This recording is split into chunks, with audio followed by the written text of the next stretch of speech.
맥킨의 지혜투자클럽입니다. HLB 공식 블로그에 기획스토리 올라온 활발한 리보세라닙의 병용임상. 자, 항서제약이라는 신약 개발의 나침판에 대해서 좀 더 자세하게 설명이 좀 나왔습니다. 그리고 계열 종목인 생명과학 제약, 테라피틱스, 글로벌 차트론까지 한번 살펴보겠습니다. 자, 오늘 이제 공직을 이어서 기획스토리까지 이제 글이 올라왔는데요. 어제도 좀 소개해드렸던 소세포 폐암 관련해서 연구자 임상 관련되는 부분의 내용을 좀 더 이 언론 기사보다는 디테일하게 좀 소개를 했습니다. 신약 개발의 컴퍼스 나침반을 갖고 있다는 말인데 이게 결국은 그 리보세라닙 가지고 이제 100개 이상의 임상을 진행해 왔던 항서제약이 있다는 이 말이거든요. 그래서 항서제약이 이제 글로벌 비판으로 이제 R&D 쪽에서는 보면 8위 정도 수준을 하고 있거든요. 그래서 굉장히 많은 이제 임상을 통해서 데이터가 잘 나오게 되면 이걸 가지고 이제 글로벌 3상을 통해서 리보세라닙의 개발 관련되는 전략을 HLB와 구사하고 있는 항서제약 둘 다 이제 글로벌 진출이 굉장히 중요한 어떤 국면에 되어 있는 파트너입니다. 그래서 리보세라닙의 중국 판권을 갖고 있는 항서제약이 2014년도에 이제 그 중국 쪽에서는 아이탄으로 그 2차 항암제로 허가를 받았습니다. 그래서 지금까지 이제 리보세라닙 누적으로 보면 2조 이상을 좀 팔았고요. 허가받은 이후에도 이제 리보세라닙 단독이든지 병용으로 추가로 4건을 이제 받았고, 현재 지금 병용 임상으로 진행되는 상업 임상만 5건 전체고, 그 다음에 연구자 임상까지 포함하면 제가 100건이 넘는다라고 말씀을 드렸죠. 그러니까 스폰서 위주의 임상이 아니지만 해외 같은 경우는 연구자 임상이 거의 한 40% 정도를 차지할 만큼 중요합니다. 연구자 임상을 통해서 기존에 허가받은 약물이라든지 허가 시도하는 약물들의 다양한 이제 치료 옵션들이 그 연구자 임상을 통해서 개발되고 여기를 통해서 어느 정도 효과가 있으면 스폰서 위주의 이제 임상을 통해서 하고 여기서 성과가 좋으면 이제 글로벌 임상을 HLB와 같이 하는 요런 어떤 지금 비즈니스 디벨롭먼트를 하고 있는 상황이거든요. 그래서 이제 이런 이제 항서제약의 어떤 이제 연구 투자를 지속적으로 하고 있기 때문에 상대적으로 시간이나 비용을 많이 줄일 수 있는 형태다 이렇게 봐야 되겠죠.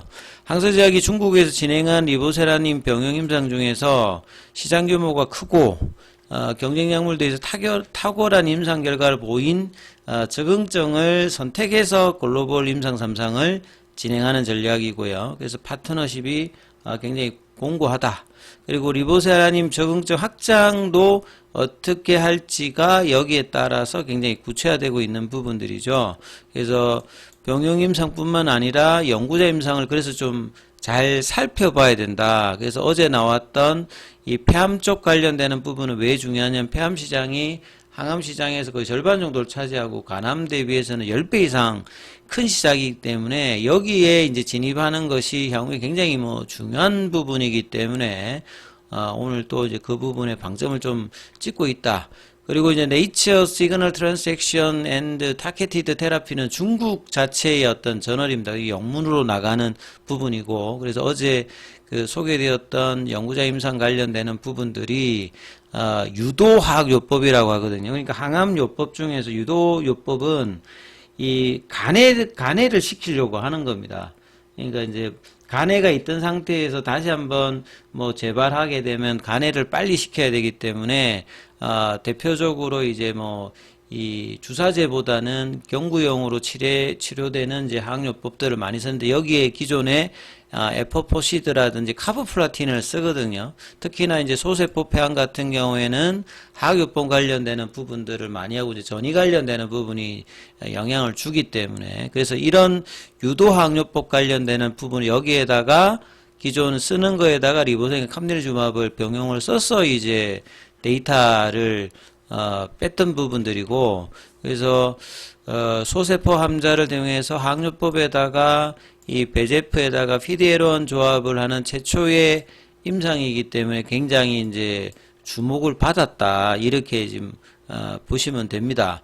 그리고 이 소세포 함자의 진행성 단계로 이제 내용을 보게 되면 이 전이된 상태라 수술 자체, 그러니까 이제 그 비소세포 폐암 같은 경우는 이제 수술을 하는 경우가 이제 대부분인데, 이제 소세포 폐암 같은 경우에는 이미 이제 전이 어떤 흐름으로 가기 때문에 수술이 좀 불가능해서 방사선이라든지 항요법을 주로 쓰는 어떤 부분이다, 이렇게 봐야 될 거거든요. 그래서 이번에 이제 그 안전성이라 일상이니까 그 ORR, DOR, PFS, OS 값인데 굉장히 좋게 나왔고요. 그 다음에 이제 추가적인 어떤 이제 이상 반응 관련되는 부분에도 특이한 안전성 우려가 없었다는 데 대해서 이제 그 논문 액세스 논문에 들어가 보면 굉장히 좀 자세히 나왔는데, 어제 기사에는 이 부분들이 많이 안 나왔기 때문에 그 공식 블로그에서 좀 더 이 자세하게 이 부분들을 지금 이야기를 하고 있는 겁니다. 그래서 치료와 관련돼서 사망 사례는 한 건도 이제 보고가 되지 않았다. 그리고 나머지 부분들은 뭐 호중구 감소증은 이제 항암 그 환자들 자주 발생하는 부분이고요. 그다음 뭐 빈혈이라든지 알라닌 아미노 트랜스파제 뭐 증가라든지 요런 정도만 나왔다. 그리고 이제 중요 임상 데이터에서 ORR 88.9, DCR 97.2, 그 다음에 DOR 미디안 중형값이 5.4개월, 그 다음에 PFS 값이 7.3개월, OS 값 중앙값이 17.3개월이라고 하는 것 자체는 상당히 이제 데이터가 좋다라고 일단은 봐야 되는 거거든요. 그래서 이번 임상에서 PFS 값과 연관성이 있는 몇 개의 바이오 마커를 도출했다는 점도 눈여겨봐야 된다. 왜냐하면 이제 이런 우리 고용암 쪽 관련되는 부분에서 바이오마커가 명확하게 어떤 게 이제 이 항암 관련되는 부분에 효과가 있는지 이 부분이 알려진 게 그렇게 많지 않습니다. 그렇기 때문에 이번에 이제 뭐 NK 세포, 인터페론, 알비온 돌연변이가 많을수록 PFS 값이 길어지는 것으로 나타났다. 요런 어떤 이 바이오마커하고 연계된 어떤 부분에 이제 결과값들을 데이터를 도출했던 것들도 상당히 좀 호평을 받았다, 이렇게 좀 보시면 되겠죠. 그래서 이번 임상이 어떤 의미가 있을까? 인베스티게이터 연구자들이 이렇게 정리했다는 거죠. 유도화학요법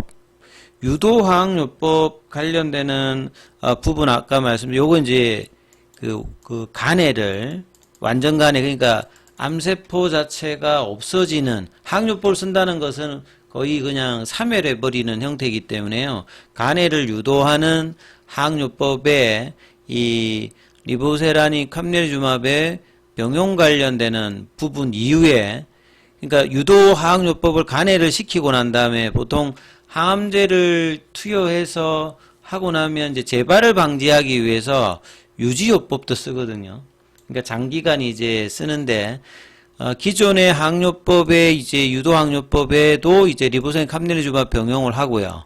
그 다음에 이제 이 끝나고 난 다음에 이 상태를 유지하는 유지요법에도 리보세라닌 캄넬주맙의 시행 관련되는 부분은 굉장히 이제 이 단순히 전신치료제 형태에 국한되는 것이 아니라 여러 단계에서 치료 옵션 확장을 지금 리보세라닌 캄넬주맙 병용이 쓰일 수 있다는 부분에서 이 소세포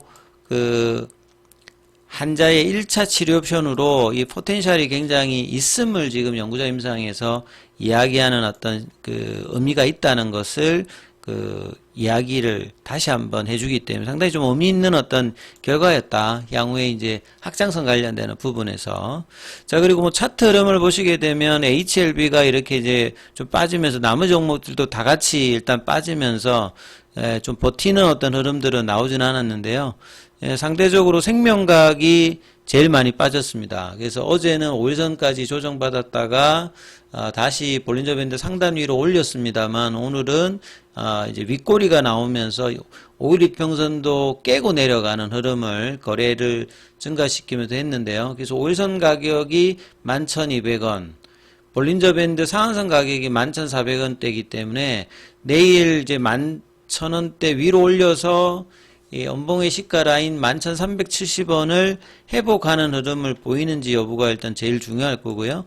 제약 같은 경우에는 이제 5일선 부근에 이제 밑꼬리를 내어줬습니다. 그래서 HLB와 거의 연동하는 흐름을 보였는데 5일선 가격이 28,240원, 볼린저밴드 상한선 가격이 28,700원이거든요. 그래서 28,000원대 위, 그래서 뭐 29,000원 이런 흐름으로 양봉을 오전장에 빨리 내주느냐가 중요하고요. 상대적으로 최근 반등에서 가장 조금 이제 힘이 약했던 테라피틱스 같은 경우에는 다시 이제 지난주 금요일에 그 양봉의 시가 라인 부분까지 내려갔습니다. 그러니까 거의 이제 올렸던 부분에 원지점까지 다시 내려가면서 볼린저 밴드 하단 흐름의 이제 지지를 다시 확인해야 되는 많은 언더의 흐름을 보여줬기 때문에 이 부분들이 빨리 이제 해소되는, 상대적으로 테라피틱스는 이제 NK 관련되는 부분에 탑 데이터 관련되는 탑라인 데이터가 한 3월 이후 정도에 이제 락업 이후에 이제 뭐 공개될 가능성이 높기 때문에